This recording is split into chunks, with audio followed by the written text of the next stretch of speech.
আসসালামু আলাইকুম রহমতুল্লাহি ওয়াবারাকাতুহু 1 মিনিট মাদ্রাসা ইউটিউব চ্যানেলে সম্মানিত দিনী ভাই বোনেরা, আশা করি আল্লাহ তাআলার অশেষ রহমতে ভালো আছেন, সুস্থ আছেন। আলহামদুলিল্লাহ। আজ শাবান মাসের সোমবার, রোজা রেখে অবশ্যই আসরের পরে 4 শব্দের ছোট্ট দোয়াটি কষ্ট করে 100 বার পড়বেন। ইনশাআল্লাহ রব্বুল আলামিন আপনার জীবনের সকল গুনাহ মাফ করে দেবেন।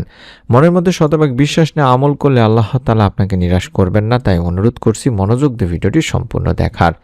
শাবান মাস এমন একটি মাস যাকে অনেক মানুষ অবহেলা করে থাকে।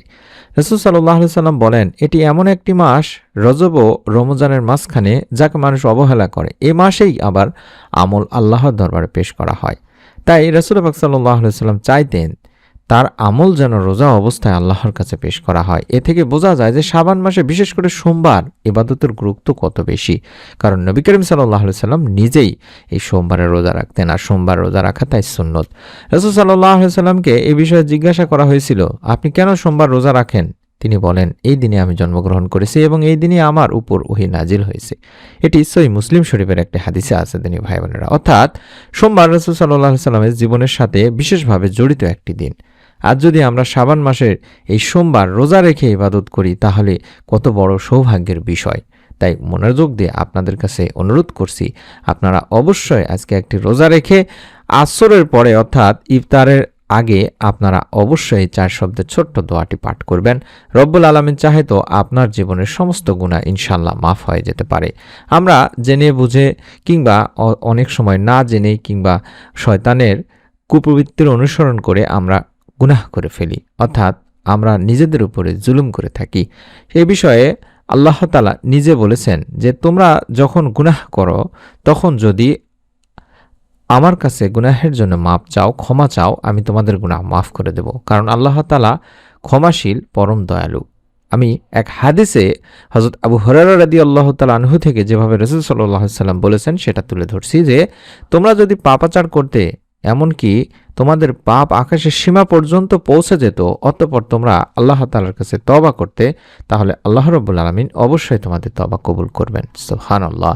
কারণ আল্লাহ তাআলা ক্ষমাশীল দিনী ভাই বোনেরা এবং পরম দয়ালু। তাই গুনাহ হয়ে গেলে তওবার নামাজ পড়ে নেওয়া উচিত কিংবা তওবা করা উচিত। হাদিসে আল্লাহ রাসূল সাল্লাল্লাহু আলাইহি সাল্লাম আরও বলেন, যদি কেউ গুনাহ করে ফেলে তারপর সে পবিত্রতা অর্জন করে 2 রাকাত নামাজ আদায় করে আর আল্লাহ তাআলার কাছে ক্ষমা প্রার্থনা করে, তবে আল্লাহ রাব্বুল আলামিন তাকে ক্ষমা করে দেন। সুবহানাল্লাহ। তাহলে কতটা পাওয়ারফুল একটি আমল। তাই আমরা বেশি বেশি করে আল্লাহ তাআলার কাছে তাওবা করব দিনী ভাই বোনেরা। যারা রোজা রাখতে পারেননি বা রোজা রাখেননি তারা অবশ্যই আমলটি করবেন। হয়তো মনে করছেন রোজা আমি ছিলাম না, আমার আমল করার কোনো প্রয়োজন নেই, এই আমল আমার জন্য না। কিন্তু না, আপনাদের কাছে অনুরোধ করছি, আপনি রোজা রাখতে পারুন বা না পারুন, সোমবার অত্যন্ত ফজিলতপূর্ণ একটি দিন। এই সোমবারে আসর থেকে মাগরিব পর্যন্ত এই সময়টিতে অবশ্যই আপনারাও আমলটি করবেন। আমলটি করার নিয়ম রয়েছে, আমি নিয়মটি কিছুক্ষণের মধ্যে শিখিয়ে দেব। আগে দোয়াটি, যে দোয়াটি 100 বার পড়বেন, ছোট্ট কয়েক শব্দের দোয়া, সেই দোয়াটি শিখিয়ে দিচ্ছি। রব্বি ইন্নী যালামতু নাফসি ফাগফিরলি, রব্বি ইন্নী যালামতু নাফসি ফাগফিরলি, রব্বি ইন্নী যালামতু নাফসি ফাগফিরলি। এভাবে অন্তত 100 বার কম করে হলেও পড়ার চেষ্টা করবেন।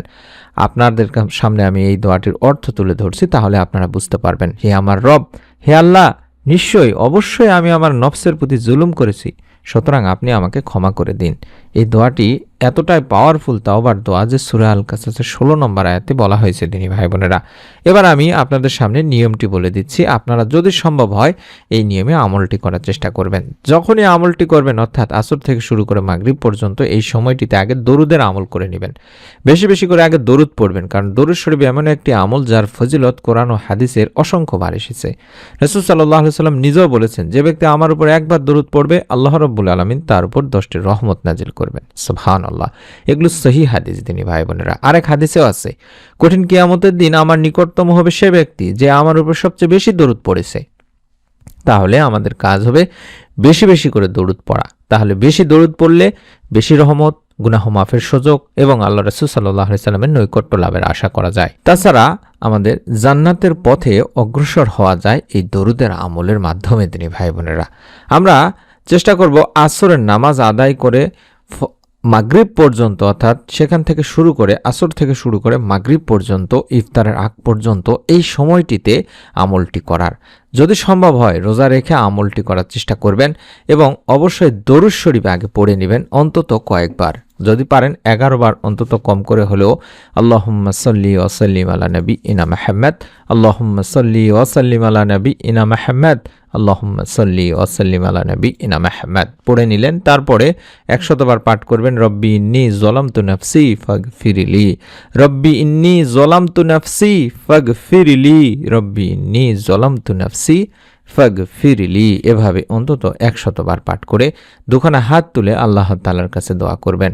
বলবেন, হে আল্লাহ, আজকের এই রোজা ও দরুদ আমাদের পক্ষ থেকে কবুল করে নিন, আমাদের গুনাহকে ক্ষমা করুন, রিজিকে বরকত দিন, রাসূলুল্লাহ সাল্লাল্লাহু আলাইহি ওয়াসাল্লামের শাফায়াত নসিব করুন, জান্নাতে তার সঙ্গ দান করুন, আমিন।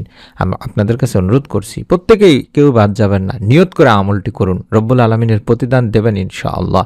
সকলে ভিডিওটিতে একটি করে লাইক দিয়ে কমেন্ট অন্তত আমিন লিখে নিয়ত করুন। আপনার নিকট আত্মীয় স্বজন কাছের মানুষজন যারা আছে তাদের কাছে এই ভিডিওটি শেয়ার করুন, নেক আমলের দাওয়াত দিন দিনী ভাই বোনেরা। এটাও সাদগা যেটা আপনি কবরে শুয়ে থেকে পাবেন ইনশাআল্লাহ। আপনাদের কাছে অনুরোধ করছি নতুন আমলের ভিডিওগুলো পাওয়ার জন্য অবশ্যই চ্যানেলটি সাবস্ক্রাইব করে বেল বাটনটি অন করে রাখতে ভুলবেন না। আপনাদের জন্য নতুন আমলের ভিডিও যখনই দেব তখনই যেন পেয়ে যান, তার জন্য সকলে ভালো থাকুন, সুস্থ থাকুন। নতুন ভিডিও দেখার আমন্ত্রণ জানাচ্ছি। আসসালামু আলাইকুম ওয়া রাহমাতুল্লাহি ওয়া বারাকাতুহু।